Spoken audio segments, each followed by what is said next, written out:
জাতিসংঘে দেয়া ভাষণেই বোঝা গিয়েছিল লেবাননের সশস্ত্র সংগঠনের উপর কতটা ক্ষিপ্ত ইসরায়েলের প্রধানমন্ত্রী বেনিয়ামিন নেতানিয়াহু।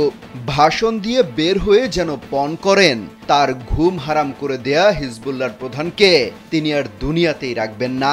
এরপর সর্বশক্তি দিয়ে লেবাননে ঝাঁপিয়ে পড়ে নেতানিয়াহু বাহিনী। চালানো হয় মুহুর্মুহু বিমান হামলা, ফেলা হয় টনকে টন বোমা।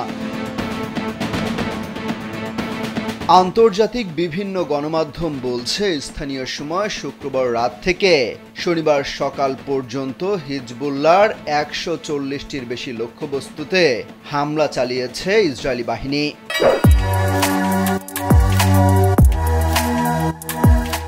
ফেলা হয়েছে ডজনকে ডজন বোমা, যার প্রতিটি বোমার ওজন ছিল ১ টন করে।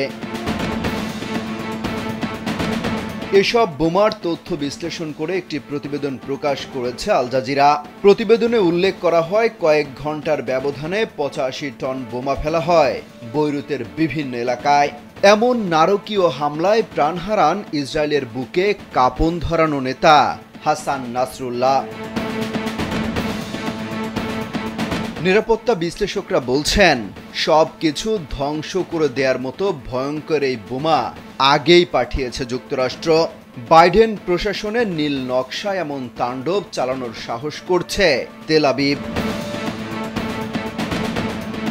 তবে ছেড়ে কথা বলছে না লেবাননের সশস্ত্র গোষ্ঠীও। তারাও ইসরায়েলের উত্তরাঞ্চলে একের পর এক চালিয়ে যাচ্ছে রকেট হামলা।